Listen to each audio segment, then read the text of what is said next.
င်္ဂလာပါရှင်လိပ်စာတီဗီရဲ့ပတ်စင်စနေညသတင်းတင်ဆက်မှုအစီအစဉ်ကနေပြန်လည်ကြိုဆိုလိုက်ပါတယ်ရှင်။ဒီနေ့ညတင်ဆက်ပေးတော့မယ့်သတင်းတွေကတော့62နှစ်ပြည့်ကချင်မျိုးသားတော်လှန်ရေးနေ့အခမ်းအနားကျင်းပတဲ့တင်တိုက်ပွဲတင်စစ်ကောင်စီဘုံကျဲတစ်ဖေထိခိုက်ဒဏ်ရာရရှိသူ3ဦးအသက်အန္တရာယ်စိုးရိမ်နေရတဲ့သတင်းတွေကိုတင်ဆက်ပေးတော့မှာဖြစ်ပါတယ်ရှင်။ကျွန်မအန်ခုမ်ဂျာစင်ပါရှင်။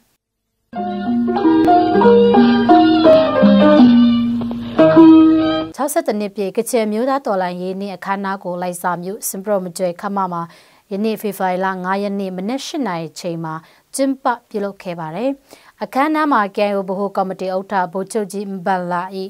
62နှစ်မြောက်တော်လှန်ရေးနေ့မိန့်ခွန်းကို KIA ဗဟိုကော်မတီအထွေထွေတင်ရေးမှူးစလန်ကဘာကွန်ထတ်တင်နာမကိုစားဖတ်ကြားခဲ့ပါတယ်။၎င်းနောက် KIO ဗဟိုကော်မတီဒုဥက္ကဋ္ဌ KIA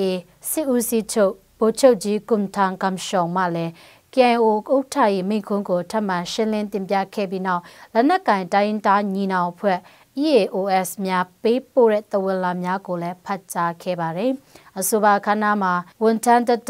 50နှစ်ပြည့်အရာရှိတာဝန်ထမ်းဆောင်လာတဲ့အမှုထမ်း4ဦးကိုနှစ်50ပြည့်ရွှေတစိမ့်စုနဲ့အခြားဂုဏ်ပြုလွှာများချီးမြှင့်ခဲ့ပြီးနှစ်40ပြည့်9ဦးနှစ်30ပြည့်30ဦးနှစ်20ပြည့်တာဝန်ထမ်းဆောင်သူ39ဦး10နှစ်ပြည့်156ဦးနဲ့9နှစ်ပြည့်တာဝန်ထမ်းဆောင်တဲ့အမျိုးသမီး39ဦးတို့လည်းဂုဏ်ပြုလက်မှတ်ပေးအပ်ချီးမြှင့်ခဲ့ပါတယ်။အခမ်းအနားအစီအစဉ်များကိုကိုဗစ်ရောဂါအခြေအနေကြောင့်အခမ်းအနားပြုလုပ်နေပုံများကိုလိုက်စာ TV မှာတိုက်ရိုက်ထုတ်လွှင့်မှုအစီအစဉ်ကိုလည်းပြသခဲ့လို့လည်းသိရပါတယ်ရှင်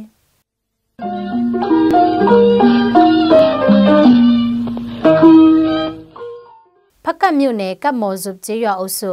စိန်ဖရာကျေးရွာအနောက်ဘက်မနော့မော်ကျေးရွာအနီးကျွန်းကုန်းမှာယနေ့ဖေဖော်ဝါရီလ9ရက်နေ့12:15မိနစ်မှာစစ်ကောင်စီတပ်နဲ့ KIA PDF ပူးပေါင်းတပ်တို့နှစ်ဖက်တိုက်ပွဲထပ်မံဖြစ်ပွားခဲ့ပါတယ်။အကြမ်းဖက်စစ်ကောင်စီတပ်ခမာယ131မှအင်အား100ဝန်းကျင်ရှိတဲ့စစ်ကြောင်းကမနော့မော်ကျေးရွာနောက်ဘက်မနူပါအနီးတစ်ဝိုက်မှာထိုးစစ်ဆင်လှုပ်ရှားနေတဲ့အတွက် KIA နဲ့ PDF ပူးပေါင်းတပ်နဲ့ထိတ်တိုက်တွေ့ဆုံခဲ့တဲ့ကြောင့်ဖေဖော်ဝါရီလ3ရက်နေ့ကစပြီးနေ့စဉ်တိုက်ပွဲဖြစ်လာခဲ့ရာ3ရက်ဆက်တိုက်ရှိနေဖြစ်ကြောင်းရှေ့တန်းစစ်မြေပြင်သတင်းမှသိရပါတယ်။တိုက်ပွဲဖြစ်ပွားတဲ့နောက်ဖေဖော်ဝါရီလ9ရက်နေ့တနာရီခန့်ကစပြီးစစ်ကောင်စီတပ်မှJet Fighter နဲ့စီးပြီးတိုက်ပွဲဖြစ်ပွားရာနေရာတို့ဘုံကျဲတိုက်ခိုက်ခြင်းနတ်ညာဘက်မှာလည်းလက်နက်ကြီးများရမ်းပစ်ခတ်နေခြင်းများပြုလုပ်နေကြောင်းလည်းသိရပါတယ်။စီရဲလှရှားနေတဲ့ခမာယ131တပ်ဟာဖေဖော်ဝါရီလ2ရက်နေ့ကကားမိုင်းမြို့ကနေထွက်ခွာလာတဲ့စစ်ကြောင်းဖြစ်ကနတ်ရတပ်စခန်းတွေတစ်ခေါက်နားကဖေဖော်ဝါရီလ3ရက်နေ့ညနေ6နာရီခန့်တည်းကမနော့မော်ကျေးရွာနီးရှိတငင်းချန်နဲ့မနူပါဘက်လှရှားနေတဲ့အတွက်နေ့စဉ်ရက်ဆက်တိုက်ပွဲဖြစ်ပွားနေရတာဖြစ်ပါတယ်။တိုက်ပွဲပြင်းထန်စွာဖြစ်ပွားလာခြင်းကြောင့်ဒေသခံပြည်သူများထိခိုက်မှုမရှိပေမဲ့ကျေးရွာနီးမှာလက်နက်ကြီးကြီးနဲ့လေရင်ပုံများကြားရောက်ပောက်ကွဲတဲ့အတွက်စိုးရိမ်ဖွယ်ဖြစ်လာတာကြောင့်ဖက်ကလန်းတလျှောက်ရှိကျေးရွာမှာဒေသခံရာကျော်ဟာဆိုင်းဖရာကျေးရွာဖျားเจ้าဝင်းနဲ့နီးစပ်ရာဆွေမျိုးတွေမှာတိမ်းရှောင်နေခဲ့ရကြောင်းလည်းသိရပါတယ်ရှင်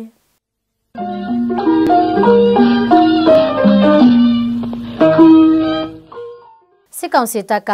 ရဟရင်ဖြစ်ဘုံကျဲတက်ခိုက်မှုကြောင့်ထိခိုက်ဒဏ်ရာရရှိတဲ့ဘူတာမြို့နယ်စွန်ပြည်ရန်ကျေးရွာကဒေသခံပြည်သူ3ဦးအသက်အန္တရာယ်စိုးရိမ်ရကြောင်းသိရပါတယ်။ထိခိုက်ဒဏ်ရာရသူတွေဟာယခုချိန်မြစ်ကျနာပြည်သူစေယုံကြီးမှာဆေးကုသမှုခံယူနေကြောင်းလည်းသိရပါတယ်။မြစ်ကျနာဆေးရုံမှာဆေးကုသခံယူနေသူ3ဦးမှာအသက်49နှစ်အရွယ်ဒေါ်ကြဘူးအသက်16နှစ်အရွယ်မောင်တန်ခေါင်နဲ့အသက်10နှစ်အရွယ်လကြားငွေလုံတို့ဖြစ်ပါတယ်။စစ်ကောင်စစ်တပ်ကယခုလိုဂျက်လေရင်ဖြစ်ရွာထဲဘုံကျဲတိုက်ခိုက်တာဟာပြည်သူတွေကိုရည်ချက်ရှိတပ်ဖြတ်တာဖြစ်တယ်လို့လည်းဒေသခံတဦးကစစ်ကောင်စီတပ်ကရန်သူကိုတိုက်ခိုက်တာမဟုတ်ဘူးပြည်သူကိုတိုက်ခိုက်တာလို့ပြောပါတယ်။တိုက်ပွဲဆက်ဖြစ်မှာကိုစိုးရိမ်တာကြောင့်ပူတာအိုမြို့ကိုထွက်ပြေးတိမ်းရှောင်ခဲ့တဲ့စွန်ပြည်ယန်ကျေးရွာကဒေသခံတွေကိုစစ်ကောင်စီတပ်ဖွဲ့ဝင်များကမူလာရှိတိဂိတ်တွင်တွာလာခွင့်ပိတ်ထားတယ်လို့လည်းသိရပါတယ်။အလားတူဖေဖော်ဝါရီလ4ရက်နေ့ကလေရင်နဲ့ဖက်က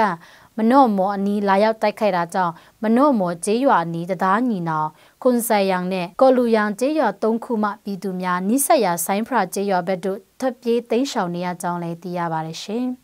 လိုက်စာ TV ရဲ့ဗမာတိုင်းသားပါရာဖြစ်သတင်းတင်ဆက်မှုအစီအစဉ်ကိုကြည့်ရှုနားဆင်သူပရိသတ်အပေါင်းကိုစိတ်နှပြရှင်လန်းချမ်းမြေ့ကြပါစေရှင်။ကျေးဇူးတင်ပါတယ်ရှင်